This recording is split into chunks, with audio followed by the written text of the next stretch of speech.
everyone can read the news these days. Yeah. And ChatGPT can read even faster than you can sometimes, and not sometimes, but all the time these days, right? Kind of like scan it and give you the summary of what the news is. So really trying to trying to elevate and fall back on our proprietary data models. I think that's a key part that as we build the predictions, as we look into what we have in-house and thinking about all the qualitative, we want to make sure our quantitative database also supports those hypotheses and, kind of go back and forth, not just, you can start with a hypothesis and look at the data, or you can look at the data and then build the opinion on that. So you can go both ways, because you can, this is the beauty of the human brain, right? You can, take multiple angles and interpretations versus to your point about the AI. I'm not sure that may not be do that maybe a few years down the road, but that's what you ask it to do, right? It's a linear way of doing it versus the human brain can kind of react a little faster sometimes and take a different approach. More creativity is, I think, is still a little bit still stronger in my opinion. Welcome to TBR Talks, decoding strategies and ecosystems of the globe's top tech firms, where we talk business model disruption in the broad technology ecosystem, from management consultancies to systems integrators, hyperscalers to independent software vendors, telecom operators to network and infrastructure vendors, and chip manufacturers to value-added resellers.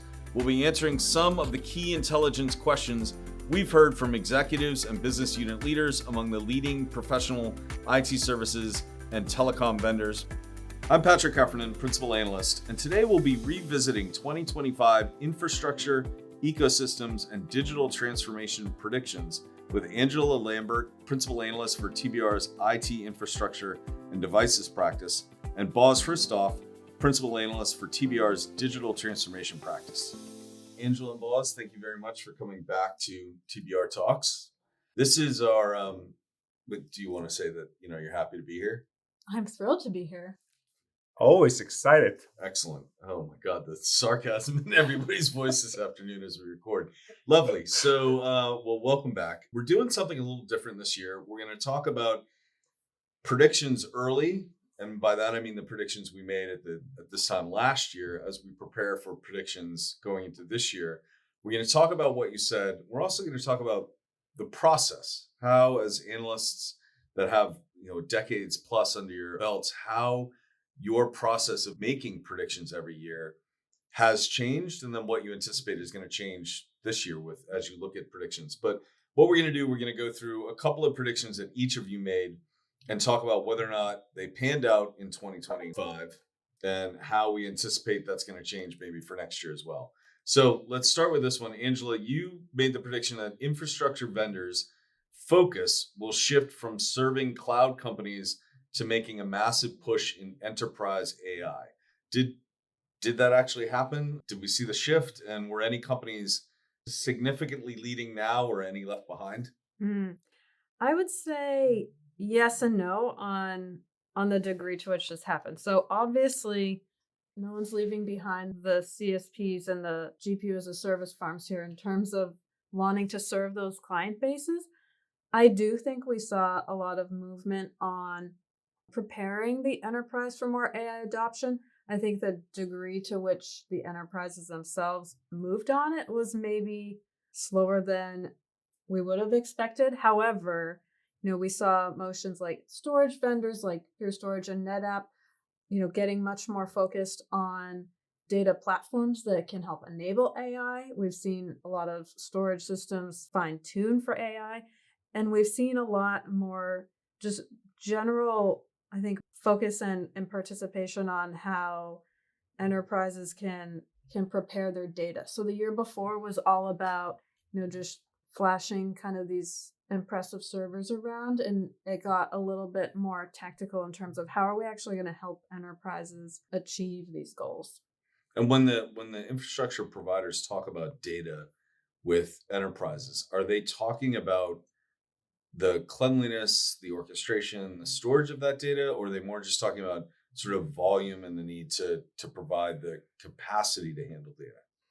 I think for them right now, they're still focused on a little bit on speeds and feeds, right? Like we can get this blazing fast and get it, maximize your investment in your really expensive AI servers by having storage power that can match that. but there is also this idea of unifying data that is not unified today. So that's certainly another theme there. And you mentioned Pure Storage and NetApp. Were there any other infrastructure providers that sort of stood out over the course of 2025? I think HP has had a very clear enterprise focus on their AI strategy. So I would say certainly them, and interested to see how that continues to change as they've acquired Juniper and have kind of a unique network forward approach compared to some of the others. It sounds like you're preparing for your predictions for 2026 with that. Maybe I am. Maybe you are. All right, Boz. One of your predictions was that transformation comes roaring back. You said that after declaring digital transformation dead a few years ago and witnessing the past 18 months of Gen AI hype centered on cost takeout and efficiency enhancing use cases, that we anticipate enterprise IT buyers and their C-suite bosses will pivot in 2025 to large-scale digital transformations and business model reinventions supported by spending on strategy consulting. Did that happen?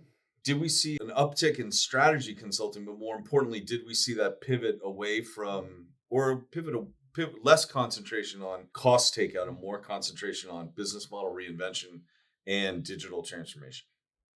I think all the flavors happened over 2025 and continue to happen. Now, strategy consulting in its pure form continues to face headwinds. And I think all the management consultancies that have as a core capability, aside from McKinsey and BCG and Bain and the Big Four, they have realized that some of them are further along in terms of diversifying and expanding their portfolio offerings and capabilities. So they are rarely trying to sell strategy consulting for strategy consulting's sake.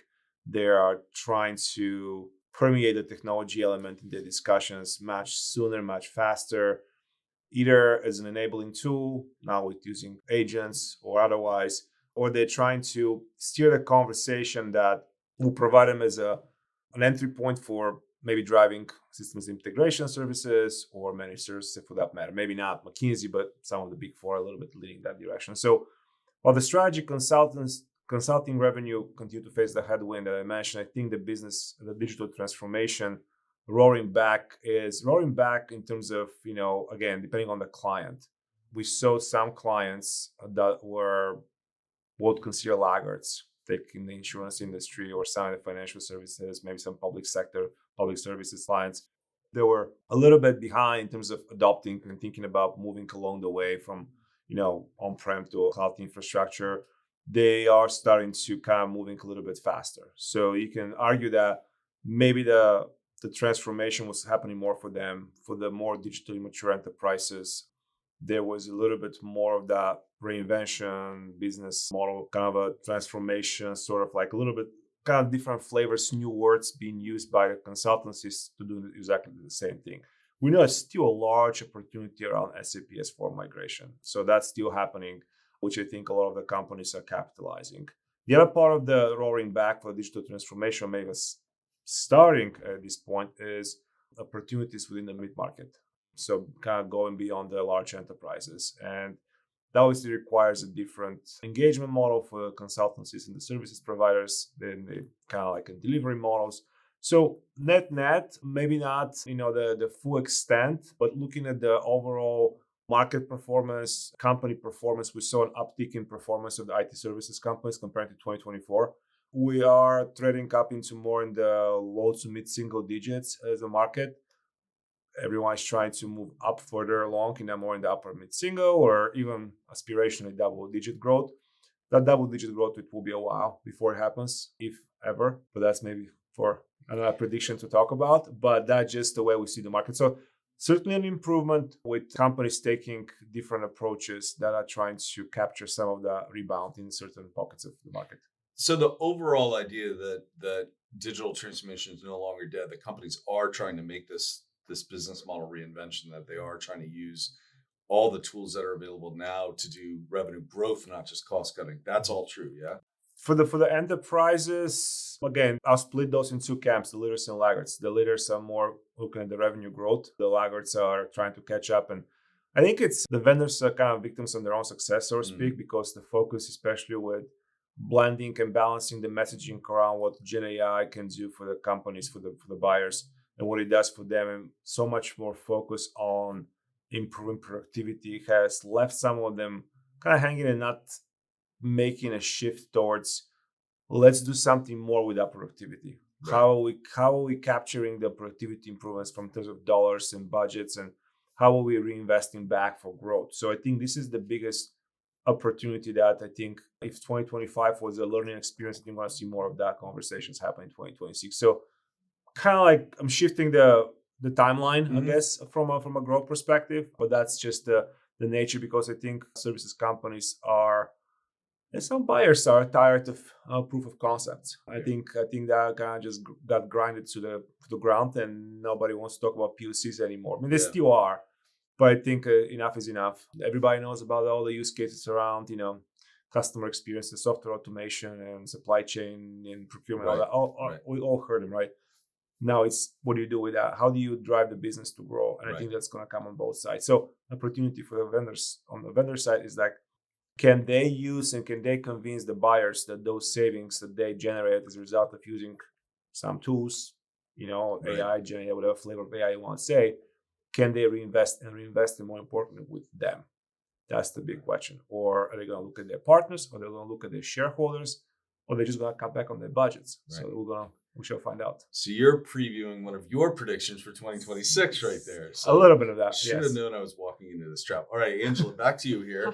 Back to talking about infrastructure for a bit. One of the predictions you made was infrastructure vendors will gain relevance in AI partner ecosystems. So you said, having learned their lessons from being slow to adapt to hybrid cloud in years past, infrastructure vendors are working much more rapidly to build out partner ecosystems that will enable wide range of AI use cases, including those leveraging public cloud. I think one of the challenges that we always have as analysts is we think that companies and vendors have learned their lessons, but maybe they haven't. Are the infrastructure vendors still moving too slowly, or did they learn their lessons? I think there's certainly been lessons learned, and everyone can always move more quickly, but to me it's really at like the DNA level of a mindset in previous times that was very focused on keeping the customer entirely in your ecosystem, and that I do think has really shifted to more of an openness, a more of an acknowledgement and embracing that, particularly with AI workloads, that will be an edge to data center to cloud type of arrangement. And I do think that OEMs have at least embraced on some of those elements, deepening their public cloud partnerships, establishing new data related partnerships that didn't exist before. Boz and Patrick, you could probably tell me how things have changed on the services side, maybe a little less so there. Yeah. I think more on the technology partnerships. Yes, I do think that there's been a whole host of new partnerships established this year, but maybe you two would have seen different perspectives depending on the partnerships you're looking at. Boz, you go first on that, and then I'll weigh in.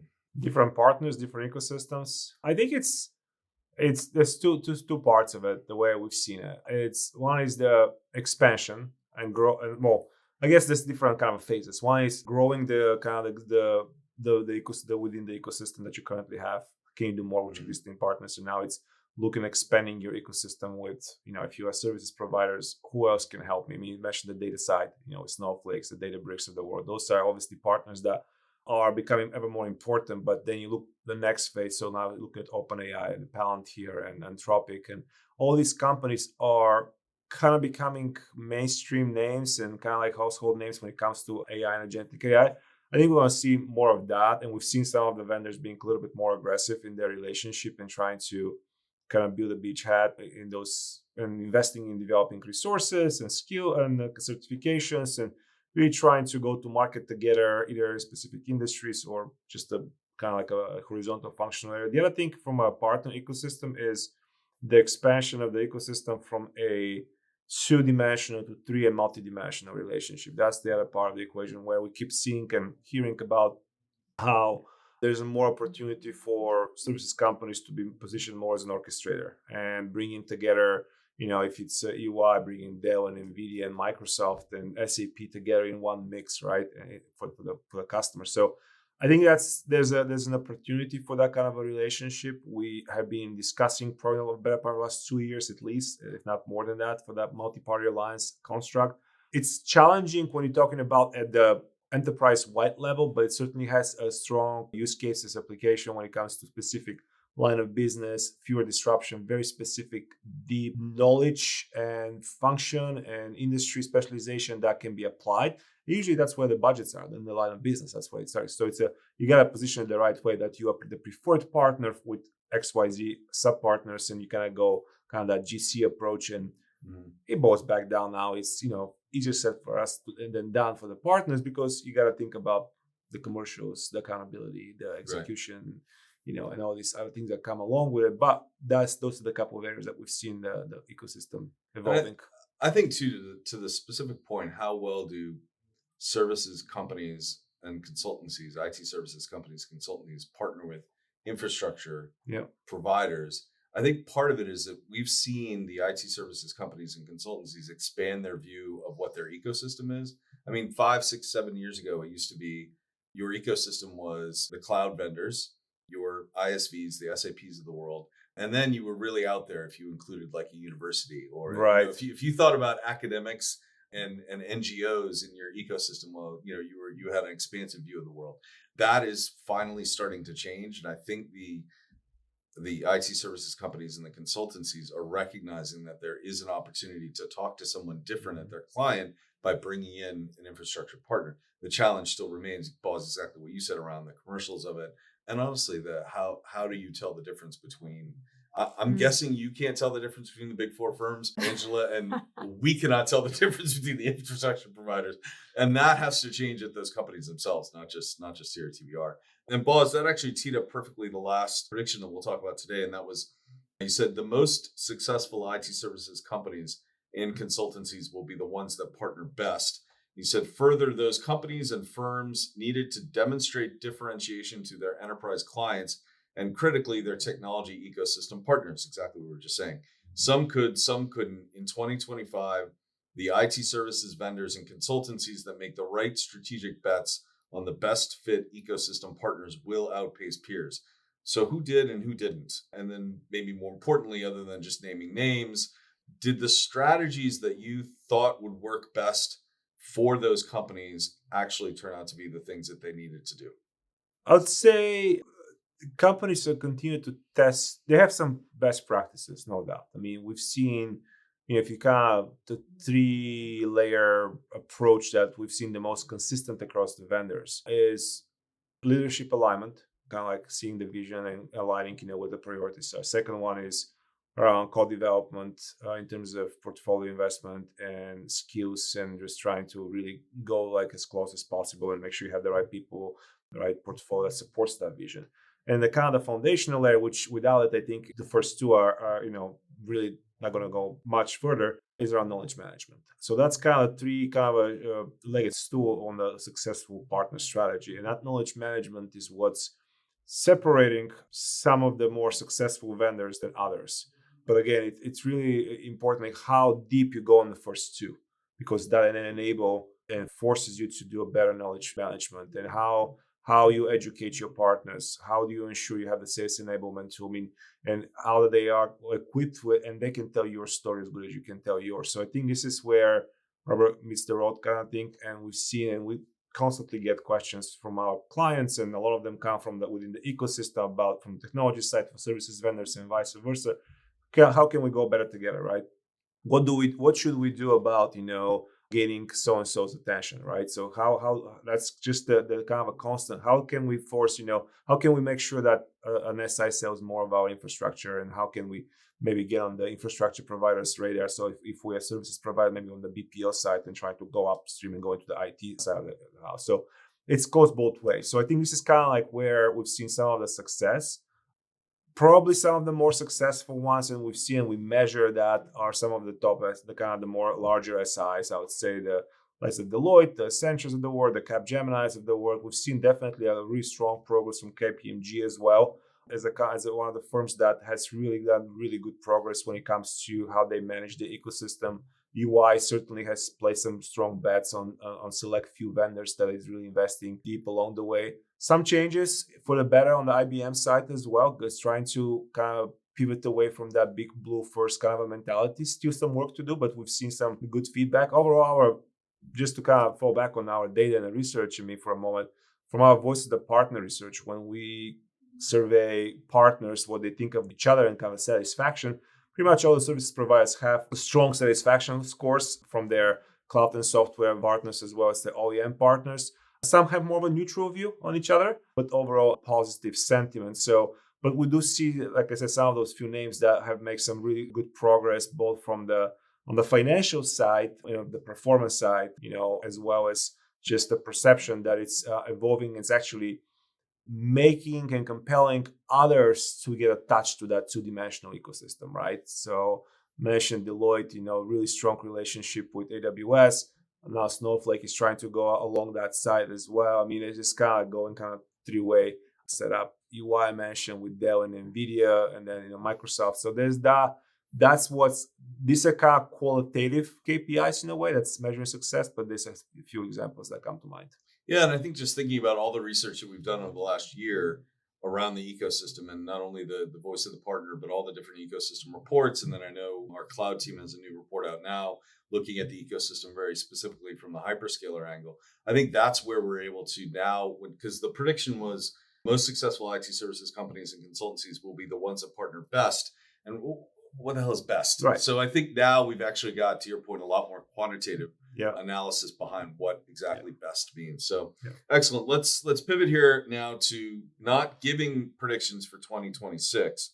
We'll do that later in another podcast, but instead looking at how you go about making predictions, the thought process, the research that you do before you sit down and say, okay, this is what I'm predicting for the coming year. And then importantly now to think about how artificial intelligence will or won't change your process, influence your process, be incorporated into your process, with this sort of the idea that artificial intelligence by its nature is Gen AI is more backwards looking. It's pulling from the past to make a prediction about the future. Whereas and you tell me in your process, you're not just relying on the information that's, in a large language model in your head. You're relying on more than that. And so if you could maybe talk a little bit about how that process works and then how you anticipate a change or maybe don't anticipate a change this year.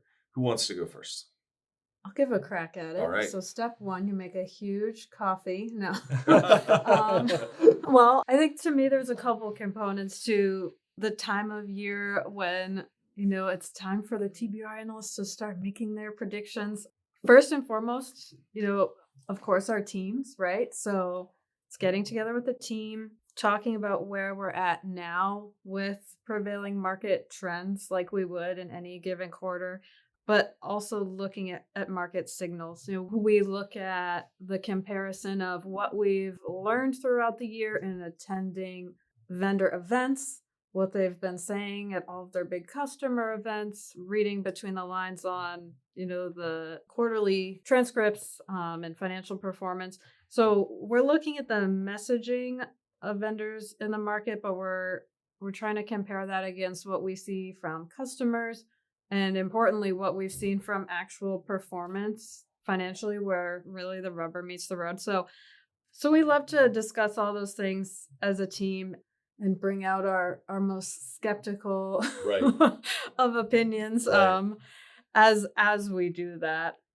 And then do you think, do you anticipate incorporating any of our in-house AI tools into your effort this year, or does it shape, or are you reluctant to, or how do you feel about that part of it?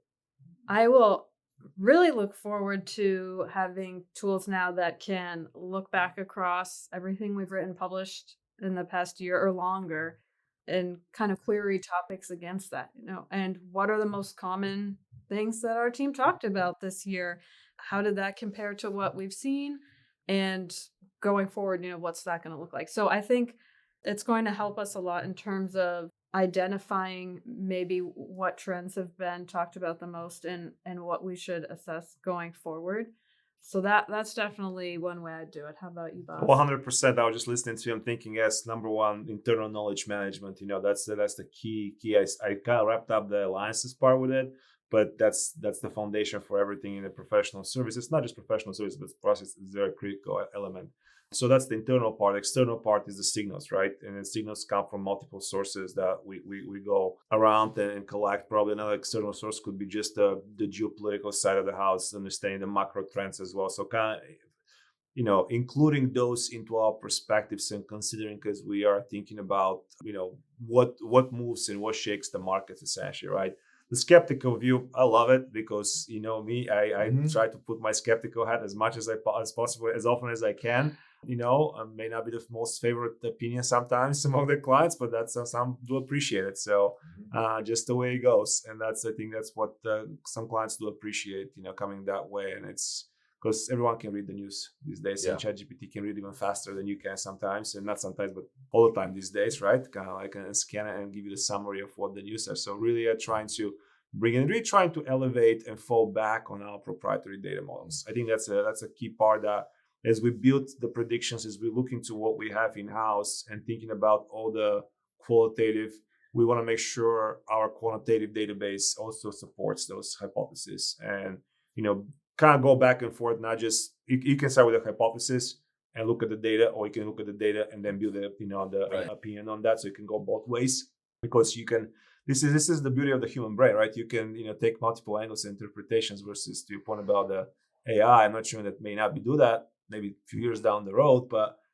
that's what you ask them to do, right? It's a linear way of doing it versus the human brain can kind of react a little faster sometimes and take a different approach. More the creativity is, I think, is still a little bit still stronger in my opinion. I think so too. And one thing I've done the last couple of years in preparing to do predictions and adding my 2 cents in is anytime I go to an event, and oftentimes when we get briefings, whether over the phone or live, I take notes by hand. And always at events, someone will say something and I'll put a big star next to it, or they'll say something that will make me think of a question, and I'll mark that very clearly in my notebook. Honestly, 9 times out of 10, that doesn't make it into print. It doesn't, so then I have to go back and the prediction time of the year and look, and it's easy for me to flip through the notebook. And anytime I see that star, the big question, the big bold writing, all that stuff doesn't exist anywhere else. There's no way for it to be scraped. That's where some of that creativity comes in. So I want to wrap up with 2 predictions from each of you. I know this isn't the predictions episode, but we're going to do predictions anyway. The first one is easy and the second one is easy. The first one, and neither one of them do you need to give me a reason. I'm going to just say that. You need to give me one name for each one of them, and I don't need a reason behind any of it. And I'm not going to give you a whole lot of time to answer. It's got to be quick. So I'll go, Angela, you'll get the first one first, and then Boz, you'll get it, and then Boz, and then Angela. So in 2026, which company are you going to write the most special reports about? Angela. Intel. Boz. Palantir. Wow. Interesting choice. All right. In 2026, Boz, you go first, and then Angela. Who's going to win the World Cup? Boz. Spain. Oh my gosh, I have no idea what to say. Come on, throw a country out there. Portugal. The U.S. is hosting, and Mexico will be in it. Canada will be in it. Portugal will probably be in it. Okay. You have colleagues in this building that love Greece, just saying. All right. Seems like a great bet. So who do you want to go with? Ooh. Don't say Greece. I don't think they're going to make it. I'll say U.S. All right. The U.S. Fantastic. Excellent. Thank you very much, both of you, for coming on. Really appreciate this. This is always a lot of fun, and we'll do another one of these in a little while. We'll talk probably early January, talk about your predictions for 2026. Thanks. Thank you. Next week, I'll be speaking with Angela Lambert and Ben Carbonneau about Lenovo GIAC 2025. Don't forget to send us your key intelligence questions on business strategy, ecosystems, and management consulting through the form in the show notes below. Visit tbri.com to learn how we help tech companies, large and small, answer these questions with the research, data, and analysis that my guests bring to this conversation every week. Once again, I'm your host, Patrick Heffernan, Principal Analyst at TBR. Thanks for joining us, and see you next week.